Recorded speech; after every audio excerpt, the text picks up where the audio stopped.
बाकी ने अपनी सारी लाइफ खुद को ताकतवर बनाने में लगा दी, लेकिन उसके फादर, जो कि धरती के सबसे ताकतवर आदमी हैं, हमेशा से उसे कमजोर समझते हैं और उसकी मॉम को मारने का फैसला करते हैं। तब से बाकी अब 18 साल का है और धरती के सबसे ताकतवर लोगों को चुनौती दे रहा है ताकि उसे अपने फादर के खिलाफ लड़ने का मौका मिले। कहानी की शुरुआत होती है रोमिना नाम के छोटे लड़के से, जो हाई स्कूल में जाकर वहाँ के ताकतवर स्टूडेंट को चुनौती देता है। अब कुछ घंटों बाद रोमिना अपने अपोनेंट का इंतजार करता है और बाकी वहाँ उसके सामने आता है। रोमिना के हाथ में एक चाकू है और वो सोचता है बाकी दिखने में कमजोर है, ये ताकतवर स्टूडेंट नहीं हो सकता। बाकी अपनी जैकेट उतारता है और अपनी लड़ाई के पोज में खड़ा होता है। बाकी की मसल्स देखने के बाद रोमिना को एहसास होता है उसने गलती कर दी है। वो डर के मारे कांपने लगता है और उम्मीद करता है बाकी उस पे नरमी दिखाएगा, लेकिन बाकी हमेशा अपनी पूरी ताकत से हमला करने के लिए तैयार रहता है। वो तेजी से हवा में गायब होता है और जोर का थप्पड़ रोमिना के बट पर मारता है, जिससे वो उड़ते हुए नदी में जाकर गिरता है। जैसे ही छोटा बच्चा किनारे पे आता है, बाकी उसकी तरफ दोस्ती का हाथ बढ़ाता है। बाकी नोटिस करता है इसके दोस्तों ने इस बच्चे को बुलेट करा था लड़ने के लिए।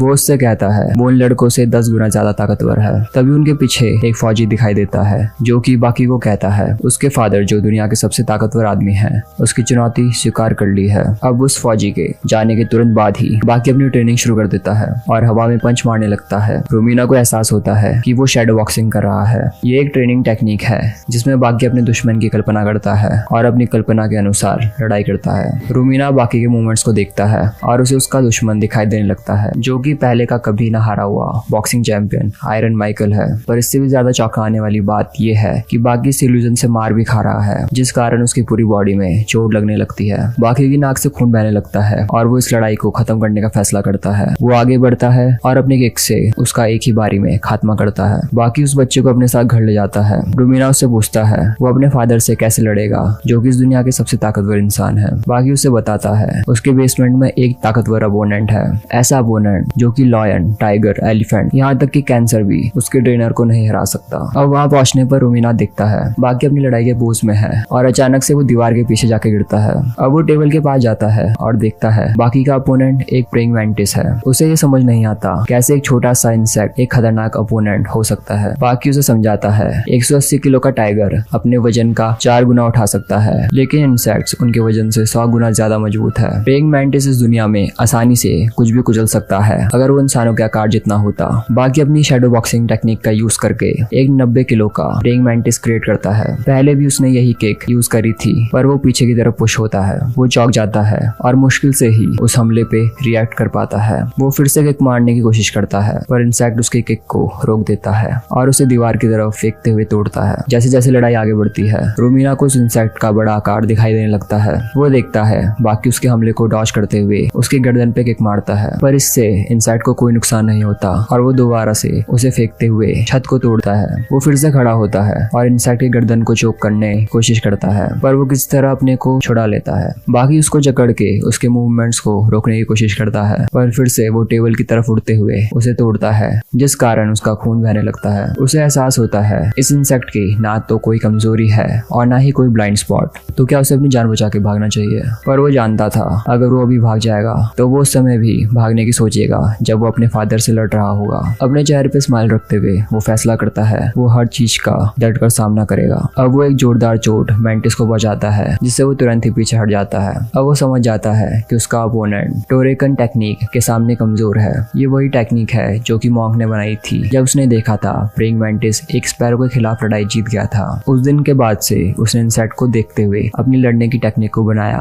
अब इस तरीके का यूज करके बाकी उस इंसेक्ट पे हावी होना शुरू होता है। अब उस पे कई सारे घातक हमले करके वो उसे पीछे की तरफ फेंकता है। वो उसके लड़ने के तरीकों को अपनाकर एक नए लेवल की स्ट्रेंथ पाता है। इंसेक्ट अब उससे डर कर बचने लगता है। बाकी को एहसास होता है अब मैंटिस उसका अपोनेंट नहीं है और वो लड़ना बंद कर देता है। अब बाकी को एक ताकतवर अपोनेंट की जरूरत थी ताकि वो ट्रेन हो सके अपने फादर के खिलाफ। इसलिए वो अमेरिका जाके प्रेसिडेंट को किडनैप करता है ताकि उसको जेल भेजा जाए जहाँ उसे सबसे ताकतवर क्रिमिनल्स मिले। अब अरेस्ट होने के बाद बाकी को एरिजोना स्टेट की जेल में भेजा जाता है, जहाँ वो जेल के डायरेक्टर से मिलकर वहाँ के सबसे ताकतवर आदमी अनचेंड से मिलवाने को कहता है। डायरेक्टर उसकी बात मानता है और बाकी उससे मिलने जेल की तरफ जाता है। वो नोटिस करता है हर तरफ टाइट सिक्योरिटी है। अब वो अनचेंड के सेल में पहुंचता है, पर वो चौंक जाता है ये देखकर कि उसका कमरा 5 स्टार होटल जैसा है। बाकी उसे चुनौती देता है, पर अनचेंड मना कर देता है। वो कहता है अगले हफ्ते वो दूसरे सबसे ताकतवर इंसान से लड़ने वाला है और अगर वो उससे लड़ना चाहता है तो उसे सबसे पहले दूसरे दूसरा सबसे ताकतवर फाइटर बनना होगा। बाकी उसकी बातों को अनसुना करके एक पंच उसके मुंह पे मारता है, लेकिन अनचेन का मुंह बिल्कुल भी नहीं हिलता। अब उसे उसके सेल में ले जाया जाता है, जहाँ वो असली के आयरन माइकल से मिलता है। आयरन उसे बताता है कि वो जेल के टॉप 10 में भी नहीं आता है और खुलासा करता है वो रैंक के लिए लड़ाई इसलिए नहीं करता क्योंकि सब यहाँ पे इतने ताकतवर हैं कि वो अपनी जान न गवा दे। अब अगली सुबह वो नंबर 2 से मिलता है, जुनगो उएवारू, जिसको जेल के गार्ड से स्पेशल ट्रीटमेंट मिल रहा था। वो उसकी हर हरकत को नजरअंदाज कर रहे थे और उसे दूसरे कैदियों से अलग नाश्ता मिल रहा था। अब एक आदमी जुन को चैलेंज करता है। वो दोनों लड़ाई के लिए जिम में जाते हैं, लेकिन जुन तुरंत ही उसे सुमो में हरा देता है, जो कि उसके अपोनेंट की खासियत थी। इसके बाद बाकी जुन से बात करने जाता है, लेकिन गार्ड उसे रोकता है और उस पर डंडे से वार करता है, जिसके बाद उसे अकेले काल कोठरी में बंद किया जाता है। अब एक बूढ़ा कैदी बाकी के लिए छुपके से खाना लेके आता है, क्योंकि उसके दोनों अंगूठे पीठ के पीछे हथकड़ी से बंधे थे। अब वो उसे खाना खिलाता है और जुन के पास्ट के बारे में बताता है, जिससे बाकी को पता चलता है कि वो भी अनचेन से लड़ना चाहता है। तभी अचानक से वहाँ एक गार्ड अंदर आता है। वो उस बूढ़े आदमी को बाकी से बात करने के लिए मारता है। बाकी उसे धमकाता है। अब गार्ड बाकी को मारने की कोशिश करता है, पर वो उसे एक जोर की किक मारते हुए दूर फेंकता है और कहता है उसके हाथ बंधे होने का ये मतलब नहीं है कि वो लड़ नहीं सकता। वो अपनी हड्डियों को डिसलोकेट करता है और गार्ड को बुरी तरह मारता है। वो गार्ड को ऊपर से धक्का देता है, पर उसे बचा लेता है। अब अपने पुराने सेल में वापस आने के बाद बाकी जुन से कहता है वो उससे लड़ना चाहता है अनचेन से लड़ने के बाद। तभी उसी समय अनचेन दरवाजा तोड़कर अंदर आता है। अनचेन अपना लड़ने का कारण जुन को बताता है और कहता है उसके पास एडवांटेज है क्योंकि वो अपनी गर्लफ्रेंड के लिए लड़ रहा है। बाकी उनकी बातचीत को रोकते हुए उनको कॉलर से पकड़ लेता है, पर वो दोनों मिलकर एक जोरदार हमला उस पर करते हैं और वो दूर जाके गिरता है। अब अनचेन कहता है ये रुमाल उसकी गर्लफ्रेंड ने दिया है और उसको बच्चों की तरह सूंघने लगता है, लेकिन जुन उसके रुमाल पे थूकता है, जिससे लड़कियों की तरह वो चिल्लाते हुए अनचेन वहां से भागने लगता है। अब लड़ाई के दिन ग्राउंड में कोई सिक्योरिटी नहीं होती। तभी सब देखते हैं अनचेन अपनी पीठ पर बेड उठा के आ रहा है, जिसमें उसकी लवर मारिया है और उसकी खूबसूरती शब्दों में बयान नहीं की जा सकती। अब वो फैसला करते हैं उनकी लड़ाई एक गेम के जैसी होगी, जिसमें दोनों रुमाल की एक साइड को पकड़ेंगे और जो पहले रुमाल छोड़ेगा वो लूजर होगा। अब लड़ाई शुरू होती है। जुन अपना पहला परकट अनचेन को मारता है और फिर लगातार उस पे पंचेस की बारिश करता है। अनचेन बस गिरने ही वाला था, इसके बावजूद भी उसने रुमाल को अपनी उंगलियों से पकड़ के रखा था। सिर्फ अपने थंब और छोटी उंगली की स्ट्रेंथ से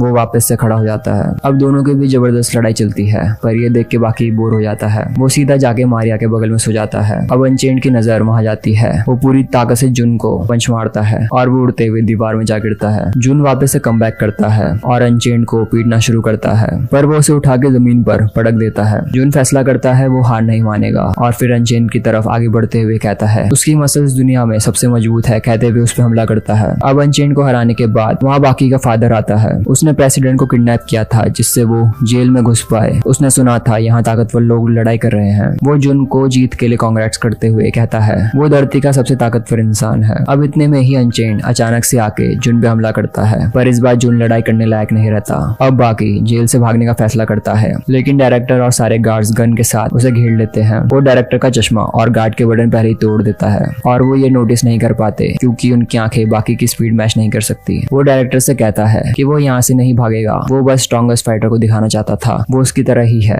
अब बाकी को वापस से काल कोठरी में अकेला बंद कर दिया जाता है। आखिरकार अनचेन बाकी से लड़ने के लिए आता है। वो बाकी को जोरदार हिट करता है, जिससे वो दीवार को तोड़ते हुए दूसरे सेल जा पहुंचता है। बाकी अपने शोल्डर को डिसलोकेट करता है और हथकड़ियों को तोड़ डालता है। अब असली लड़ाई शुरू होती है। बाकी उसे पंच मारता है, लेकिन अनचेन को कुछ नहीं होता। वो उसका हाथ पकड़ के उसे हल की तरह धोता है। अनचेन बाकी को पंच मारता है, जिससे वो दरवाजे को तोड़ते हुए ऊंचाई से सीधा ग्राउंड फ्लोर में जाके गिरता है। अनचेन अब नीचे जंप करके आता है। बाकी उसे किक मारने की कोशिश करता है, पर वो उसका पैर पकड़ लेता है, लेकिन बाकी दूसरे पैर से लगातार उसको किक मारता है जब तक वो उसे मार के दूर नहीं फेंक देता। जमीन में पड़े बाकी को वैसा ही महसूस होता है जैसा उसे अपने फादर से लड़ते समय हुआ था। अब बाकी वापस फिर से खड़ा होता है और उसकी मसल्स इस बार इतनी हार्ड थी कि लोगों को उसकी पीठ में डेविल का चेहरा दिखाई दे रहा था। अनचेन उस पर अटैक करने की कोशिश करता है, लेकिन बाकी इतना फास्ट था कि वो उसे नीचे ढेर कर देता है। अब गार्ड्स वहाँ पे रिप्ले देखते हैं कि बाकी ने 0.1 सेकंड में ही उसे हिट करके नीचे गिराया। अनचेन खड़ा होता है और एक बॉल की शेप में श्रिंक हो जाता है। बाकी उस पर अटैक करता है, पर अनचेन उसे निगल कर बाहर फेंकता है। पर बाकी इस बार कमजोर हालत में था।